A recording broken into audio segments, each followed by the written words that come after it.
ब्रह्मचर्य के बारे में।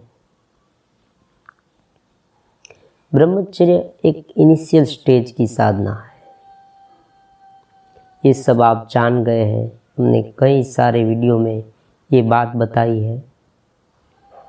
अब हम एक नई सीरीज शुरू करने जा रहे हैं और वह है कुंडलिनी योगा। कुंडलिनी योगा जो है उनका संबंध ब्रह्मचर्य के साथ है। किस तरह से है वो मैं आज के वीडियो में आपको बताने वाला हूँ। कोई भी साधना आप करें, शुरू में आपको ब्रह्मचर्य का पालन करना ऐसी बात बताई जाएगी। क्यों? क्योंकि ब्रह्मचर्य का जो संबंध है वो हमारी शक्ति के व्यय पर आधारित है। मतलब कि हमारी जो कुछ भी इंद्रियां है उनमें हम ज़्यादा तादात्म्य साध लेते हैं, इसलिए हमारी जो शक्ति है उनमें बह जाती है। हम उनसे ज़्यादा एकरूप हो जाते हैं, उनके बारे में सोचते हैं, बार बार ये क्रिया करते हैं। उन्हीं के कारण हमारी जो पूरी चेतना शक्ति है वहाँ डाइवर्ट हो जाती है, एक प्रकार की ब्लैक होल बन जाती है। मतलब कि दूसरा कुछ उसे दिखाई नहीं देता, वो केवल उस विषय के बारे में सोचता रहता है। तो अब ऐसी स्थिति में कोई भी साधना या दिव्य सब्जेक्ट, उच्च स्थिति पॉसिबल नहीं है। इसलिए शुरू में स्टार्टिंग बेज में सभी साधना में इस प्रकार की ब्रह्मचर्य की साधना करनी पड़ती है। ब्रह्मचर्य की साधना के साथ साथ कुछ दिव्य सब्जेक्ट, कुछ दिव्य विषय भी हमें शुरू करने चाहिए। क्योंकि जो माइंड है उनका एक स्वभाव है पुराना, कि जब वो कोई दूसरी बात पर थिंकिंग करने लगे, सोचने लगे, तो वो जो पुरानी बात है उसे धीरे धीरे भूल जाता है। मन एक कर्टेन जैसा है, उन पर कोई भी दृश्य डालो वो ऊपर के आता है।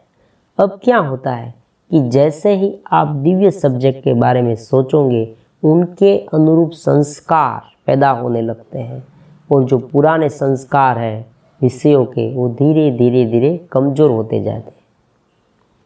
तो इस तरह से ये जो दिव्य सब्जेक्ट है वो हम अक्सर लाते रहते हैं।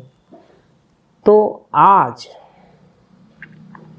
कल से हमने एक सीरीज शुरू की है कुंडलिनी योगा। आमतौर पर योग जो है उनका अर्थ है जुड़ना। हमारी जो भीतरीय चेतना है उनके साथ एकरूपता, और भीतरीय चेतना का ब्रह्मांडीय शक्ति के साथ एकरूपता योग है।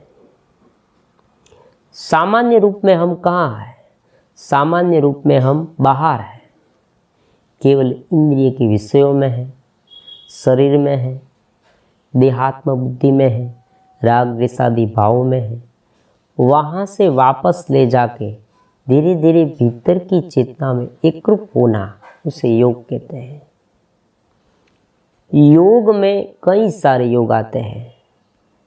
हठ योग, अष्टांग योग, नाद योग, सांख्य योग, ब्रह्म योग, ज्ञान योग, भक्ति योग। इसमें से जो एक योग है वो कुंडलिनी योगा है। कुंडलिनी योगा जो है वो कुंडलिनी शक्ति पर आधारित है। उनका जो एसेंस है, उनका जो बेस है वो कुंडलिनी शक्ति है, और कुंडलिनी शक्ति का कनेक्शन ब्रह्मचर्य के साथ है। किस तरह से मैं आपको समझाता हूँ। कुंडलिनी योगा का जो स्थान है, कुंडलिनी शक्ति का स्थान, मैंने इनके पहले वीडियो में आपको बताया था। उनकी लिंक मैं डिस्क्रिप्शन में डाल रहा हूँ, वहाँ आप क्लिक करके देख सकते हैं। तो कुंडलिनी शक्ति का स्थान हमारे गुदा और जनेंद्रिय के बीच जो 4 आंगल का भाग है, 4 फिंगर्स का, वहाँ है। और उनके नज़दीक ये जनेंद्रिय जो इंद्रिया है ये आती है। उनका मतलब ये है कि उनका बहाव दो तरफ होता है, बाह्य और भीतर।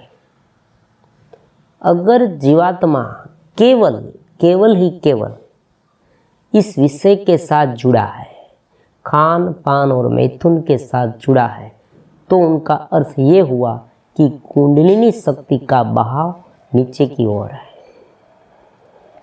मतलब कि जितनी शक्ति उसमें बनेगी, जितनी शक्ति, दिव्य शक्ति उसमें उत्पन्न होगी, जितना वो कनेक्ट होगा, उतनी शक्ति बाहर चली जाएगी।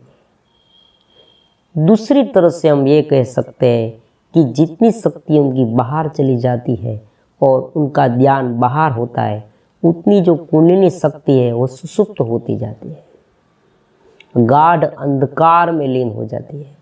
कुंडलिनी शक्ति तो सब में है, लेकिन वो सुषुप्त अवस्था में है।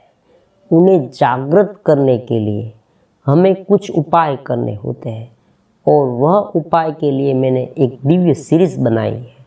तो सभी ब्रह्मचर्य साधकों को, जो मेरी चैनल से जुड़े हैं और जो मेरे वीडियो देखते हैं, और आग्रह भी करता हूँ कि आप देखें, कुंडलिनी शक्ति के बारे में जानें।